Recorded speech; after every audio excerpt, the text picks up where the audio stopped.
سلام، امیدوارم که حالتون خوب باشه. قراره که با هم دیگه 10 دقیقه یوگا کنیم. توی یک وضعیت راحت قرار میگیریم بر روی زمین و چند لحظه‌ای لگنمون رو کاملا متصل به زمین قرار میدیم. با چند تا نفس عمیق و آروم میمونیم و بعد تمرین‌ها رو شروع میکنیم. پشت صاف و کشیده، گردن قد بلند، شونه ها رها، دم و بازدم‌های عمیق و آرام.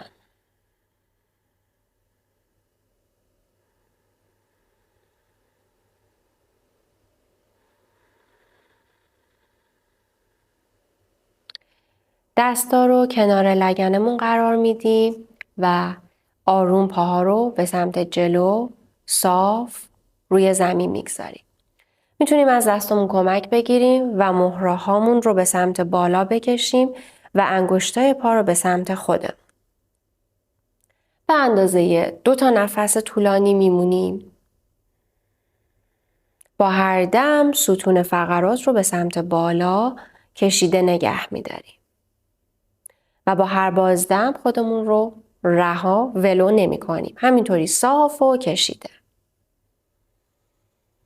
خیلی خوبه. آروم میایم کف پاهامون رو به هم نزدیک میکنیم و میچسبونیم. پاها رو تا جایی که میتونیم توی بغل میاریم. جوری که زانوها از طرفین باز باشه و کف پاها به هم چسبیده. دستامون رو روی پا میذاریم و روی کف لگن شروع میکنیم خیلی نرم حرکت کردن. سعی میکنیم این حرکت از ستون فقراتمون نباشه. از عضلات کف لگن و خود لگن کمک میگیریم. لگن رو مثل یک کاسه به طرفین حرکت میدیم.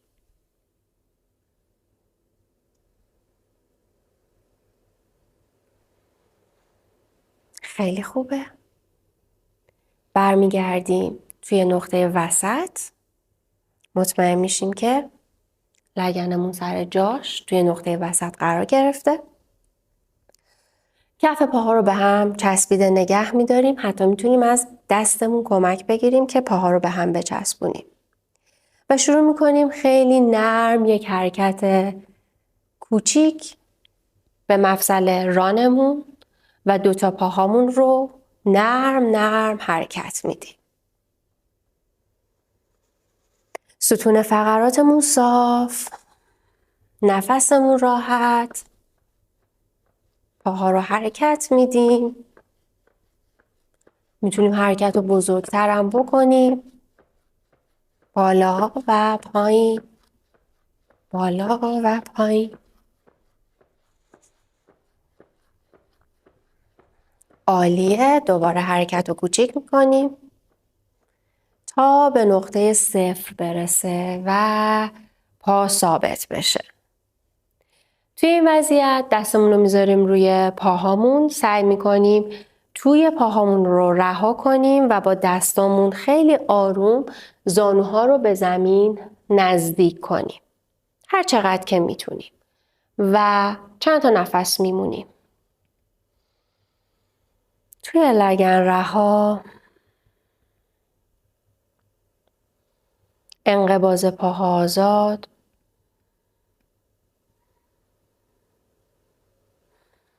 و دیگه نیازی نیست کف پاهامون به هم بچسبه. میتونیم کف پاها رو مثل یک کتاب باز کنیم از هم.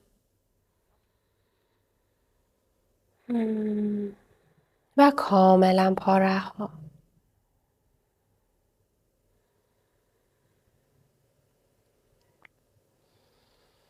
خیلی خوبه.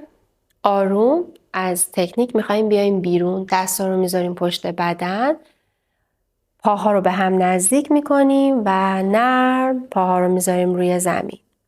پشت پا رو کمی میتکونیم که پاهای کیفیت راحت داشته باشه. و بعد پاهامون رو به طرفین کامل حرکت میدیم. خیلی خوبه. کف پاها رو روی زمین قرار میدیم. زانوها رو از هم باز میکنیم. دستا پشت بدنمون کمک، حائل روی زمین و تا جایی که میتونیم هر 2 تا زانو رو به زمین نزدیک میکنیم و روی زمین قرار میدیم. اگر میبینید که پاتون به زمین نمیرسه اشکال نداره. میتونید حرکت رو کوچیک‌تر برید، کمتر.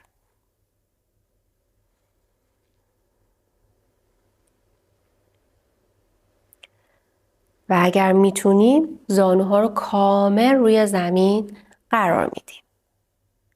اگه این حرکت برای کسی خیلی راحته میتونه کم کم دستش رو از روی زمین برداره و با کمک عضلات کف لگن به طرفین حرکت بکنه. 2 تا زاویه 90 درجه توی پاهامون ایجاد میکنیم و میتونیم دستا رو به این صورت وسط نگه داریم.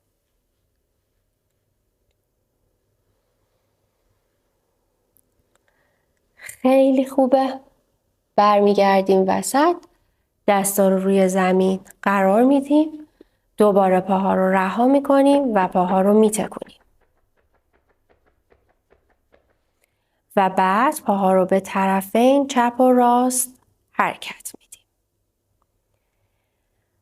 دوباره پاها کنار هم صاف قرار میگیره، از دستامون کمک میگیریم و ستون فقرات رو میکشیم بالا.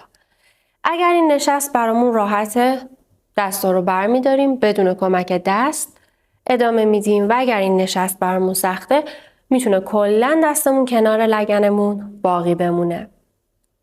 کاری که میخوایم بکنیم این هستش که خیلی نرم قراره که لگنمون رو روی زمین مثل یک حرکت کشویی به جلو عقب حرکت بدیم. یک سمت لگن به جلو حرکت میکنه و یک سمت دیگه به عقب و این رو خیلی نرم میتونیم جابجا کنیم. این تمرین عضلات کف لگنمون رو خیلی تقویت میکنه. ستون فقراتمون صافه و اگر نیازی داشتیم از دستامون کمک میگیریم. خیلی خوبه.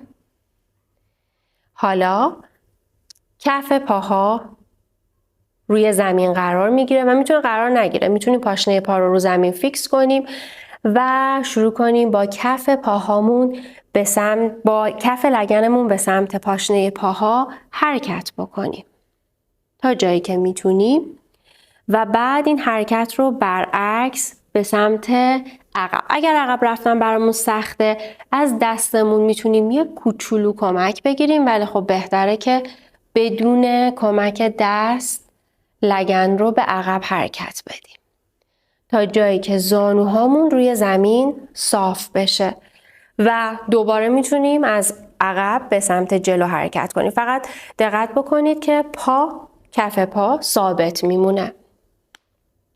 حرکتمون با ناحیه لگنمون هست. به جلو تا جایی که میتونیم و بعد نرم به عقب. همیشه برگشتش یه ذره سخت‌تره و رفتش آسون‌تره. کاملا کف لگن درگیر تا جایی که زانومون روی زمین صاف بشه. همینجا پاها رو برمیگردونیم توی یک 4 زانوی راحت میشینیم. تمرین‌هایی که با هم کردیم انجام دادیم تمریناییه که روی ناحیه لگن باز شدن لگن خیلی کمک میکنه و شما میتونید هر روز این تمرین‌ها رو برای خودتون انجام بدید.